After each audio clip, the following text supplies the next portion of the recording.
Okay, we're gonna go through a what if. What if we have discoloration underneath our eyes or maybe some bags going on? You can see that on this side of my face, I have a little bit more coverage, right? I'm covering up a little bit of those blue tones. I didn't address the bag under my eye, but I did address some color correcting underneath them. This side I have nothing. So the two things that I want to cover today, because a lot of times they go hand in hand, is under eye discoloration and what if we have bags, okay? So first things first, let's talk about color underneath our eyes. I've said it a million times and I'm sure you are so sick of me saying it, but underneath our eyes, they are super delicate. The skin is very thin. That is why we tend to see color, okay? Sometimes it may come off as blue. For some women, it's purple. Some may more be like that green, muddy brown color, okay? We're all different. It depends on our skin tone, plus some of the veining, capillaries, blood flowing underneath. So typically, if you have a more warm skin tone, it's gonna come off as a little bit more purple, maybe a little bit of muddy greens and browns. If you are more cool tone and fair skin, it's gonna pop off very blue.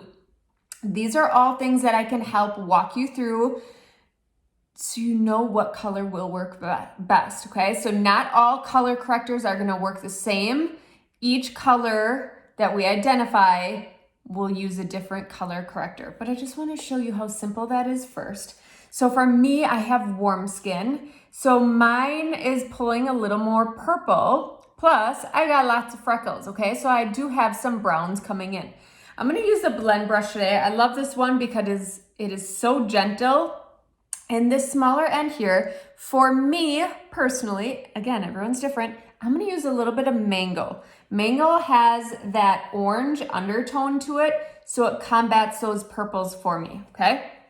I'm gonna take just the smallest amount and I'm gonna place it only where I see the color. I'm not just gonna swipe across the entire eye, but only where I see discoloration. So for me, that's kind of right in this area. It starts to lead down because that's where I have a lot of freckling, and in that inner corner, and then I have a whole bunch of freckling here too, okay? See how that takes the color away so easily, right? And it just helps brighten up my skin too. But by using the right color corrector, if you have any discoloration underneath your eyes, is gonna help lighten and brighten. And now I just wanna come in and kind of pat around that area so it's blended super nicely for me. Now, a lot of times we might also see under eye bags, okay? So there is a difference between the two. However, they're very similar in the way that we want to kind of treat them, okay? I'm gonna come in with my multitasker brush. I like using the super small end here to address those bags.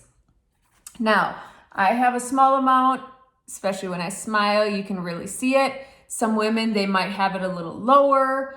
Some could be in this area. So what I want you to do is look in the mirror, and what we're going to address is the part that gets super dark, okay? We wanna brighten in that area. We don't wanna swipe it across the whole thing. A lot of times that's just gonna add way too much texture, but we wanna come in and find where that darkness is and just add a teeny tiny bit of brightness using our brightening highlight color. So that's why I like using the multitasker brush. I can come in here super small, and I'm just gonna come and kind of fill in this area. Okay, so that's kind of where that line is. I really get it a lot when I smile, okay? And filling in that area. You can even come in when you're all done and kind of press it out so we don't get too much texture in this area. But notice how that starts to minimize that bag when we compare it to this side here. It's just bringing that small amount. And again, we don't want a ton because we don't want to add a whole lot of texture. Smallest amount, multitasker brush, and we're just gonna come into that area where it's darker. Typically that's kind of in that pocket. And then I like to just come and use the side to press it and kind of blend it around so I don't have that texture. But there you have it. It helps minimize those bags. And we even came in with some color correctors to take care of those distractions. So it's kind of a 2-for-1 tutorial here, okay? So make sure that you address them both separately because they are 2 separate issues. But again, little product for both because our under eyes, we don't want more texture, okay? That's just going to highlight things that we don't want to highlight. Little bit, something like the blend brush works fantastic. And then if you want to come and kind of combat those under eye bags, kind of diminish them a little bit, you're coming in with that multitasker brush and just using a very small amount of your brightening highlight color. Let me know what questions you have.